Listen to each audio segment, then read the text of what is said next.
Hey Calibrate family, it's a right way and a wrong way to see if that alternator is working the way it should. See you right after this. All right, so let's talk about another way to test your alternator. And we've talked about how to do that in another video. But this method we're going to talk about today is not necessarily the best way. All right, so that's our alternator right there. And if we look right here on the side of the alternator, you're going to see this. It's kind of like a plastic covering with a wire or something extending from it. And it has two tabs. You have one here, and then you have one on the back side that you can't see. But if you press these tabs, you can pull off that plastic cover. Just like that.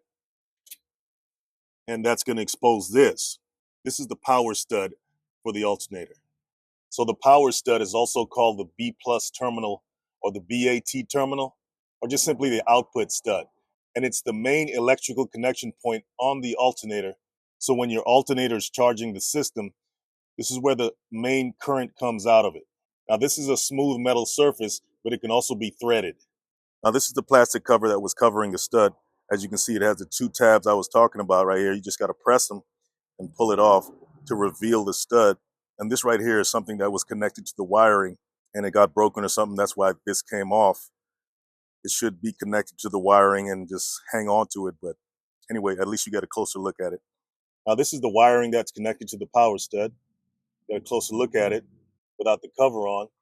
It's usually a heavy gauge wire, like a 6, 8, or 10 gauge, depending on the output of the alternator. I know the insulation, the covering of the wiring is dark, but it can also be a red color. So it's connected to the power stud of the alternator with this ring terminal right here. And it leads all the way to the positive terminal on your battery. Or it can lead to a junction box, then to your battery.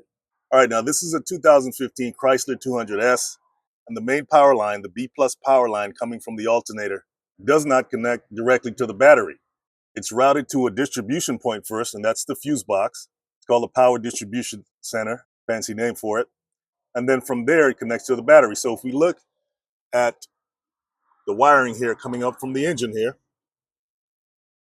this wire goes into the fuse box on the bottom of it, and then comes out of it and connects to the battery terminal here, the positive battery terminal. But then you have another heavy gauge wire coming off of that line connected to the battery. So in some setups, the alternator output wire, the B plus wire, the main wire, may be routed to a stud on the starter first, or like we said, directly into the main fuse panel. But once again, we have a main wire coming up from the engine, going into the fuse box, and then a wire coming out of that fuse box connected to the battery terminal. And then we have another wire branching off from the main wire connecting to the positive on the battery terminal. So most likely this is the wire from the starter, and this other wire coming up from the fuse box connected to the battery terminal is the B plus wire coming from the alternator. Now the reason it's connected to the fuse box first is for protection. It protects the electrical system and the battery. But it provides another troubleshooting point because if your alternator isn't charging the battery, it can mean a blown fuse. So here we have that wire coming up, connecting to the fuse box here, and then just coming out and connecting to the battery terminal. So just for the sake of curiosity, this is the schematics for the fuse box. Okay, if you look at it like this, then we go over here and we see these 5 connections correspond to these right here. This is coming up from the alternator. Okay, so that's 1, 2, 3 up. And then we go here, 1, 2, 3, and we see it says F3, right? And if we look at F3, it says alternator. So we know for sure that that main wire is from the alternator. And this is F4 coming to the battery. And like it says here, it says F4, battery. The way it's designed like this is because if any single cable overheats, it won't risk total failure for the whole system because everything's separated. All right, now this is another way to test your alternator that I didn't discuss in the last video. And there's a reason for that. So we got a multimeter right there, and we're gonna set it to about 20 volts DC because we're testing for voltage and we should see around 13.5 to 14.5 volts coming out of this alternator. But we first have to start the car. Then we're going to take our red probe, our positive probe, and we're going to contact or touch the power stud right here, just like that. Then we're going to take our negative probe and we're going to ground it to the housing of the alternator, just right on the housing right here, just like that. So we got about 14.5 volts. So that means our alternator is charging. Problem with this method though is that you're only checking to see if the alternator is producing voltage. You can't really tell if it's really charging the battery. Another thing is you won't see any voltage drop that might happen between the alternator and the battery. So you can have a bad cable, you can have a bad connection somewhere, and you can't detect that by using this method. And you really can't tell if the alternator is having problems when it's under load. What does that mean, under load? Well, right now it's not under load. The engine's running, but the headlights are off, the AC is off, the radio is off. The alternator is just charging the battery. It's not running the basic systems of the car. So a bad alternator might still show 14.5 volts like it's showing now because it's not under load. So when it's under load, you turn the headlights on, you turn the AC on full blast. If you got heated seats, you can turn those on. You can crank the radio up, crank up the defroster. Now the alternator has to produce a lot more amperage to power all those things. So a weak or bad alternator will often show problems when it's under load, and the voltage might drop below 13.5. So I'm going to go ahead and turn on some headlights and the AC and whatever else I can turn on. All right, I got the headlights on, I got the ceiling lights on, I got the windshield wipers going, I got the AC on full blast. So let's test that alternator.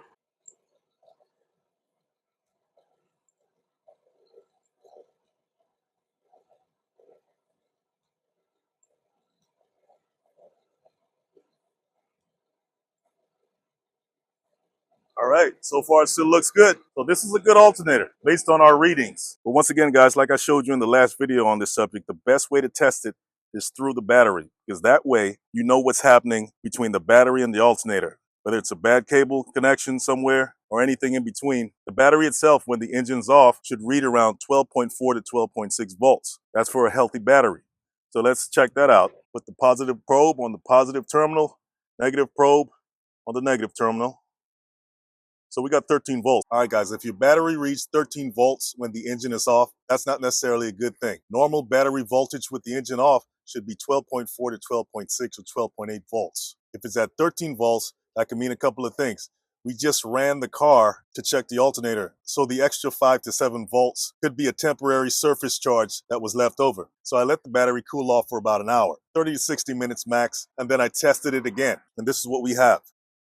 Well, it actually was about 12.5. I had started the car again a little earlier, so the battery's good, just if you're wondering. So if the voltage doesn't drop back to 12.4 to 12.6, then you may have a faulty voltage regulator and the battery might be overcharged. And this can damage the battery over time. Also, you may want to check if the battery feels hot. Just put your hand on it, or it may be giving off some fumes. So it may smell like rotten eggs or something like that. And that's the sulfur coming out of it. It can also be a bad cell in the battery. So usually that'll show low voltage rather than high. And as you can tell, this battery is relatively new. There's no corrosion or anything like that. Looks pretty clean. Now let's put it under load.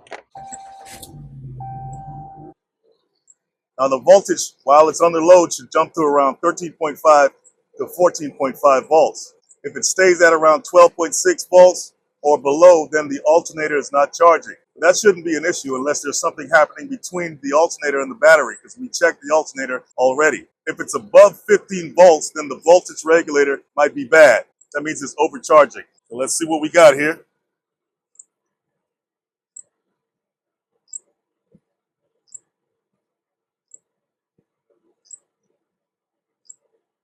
All right, it's jumping around a little bit, but I'll say we got about 14.5 volts. Battery's good, alternator's good. Now that belt right there, that connects the alternator pulley to the engine's crankshaft. And when the engine runs, it spins the alternator. And that's how the alternator creates electrical power. But there's also a small wire connection, usually on the back of the alternator. You can't see it here. But that wire connection gives the alternator a small amount of current to energize the coils inside. And the alternator case or housing is bolted to the engine block, and that gives it the ground. Any of these things can go bad. A loose belt or a slipping belt or a belt that has oil on it, all of that can cause the alternator to spin slower than it should, giving off less voltage than it should. So if you hear a squealing sound, especially when you turn on your accessories like your AC, headlights and all that, that could be your belt slipping on your alternator. And believe it or not, the belt could be too tight as well. And that could mess up the bearings in the alternator. Just inspect the belt to see if it's in good condition. You know, if you see cracks and missing chunks out of it, then you know it's time to change it. Hey, that should make every one of you go out there and grab one of these right now if you don't have one. Guys, if you appreciate the video and you learned something from it, sign up for the email list down below so we can stay in touch and stay handy.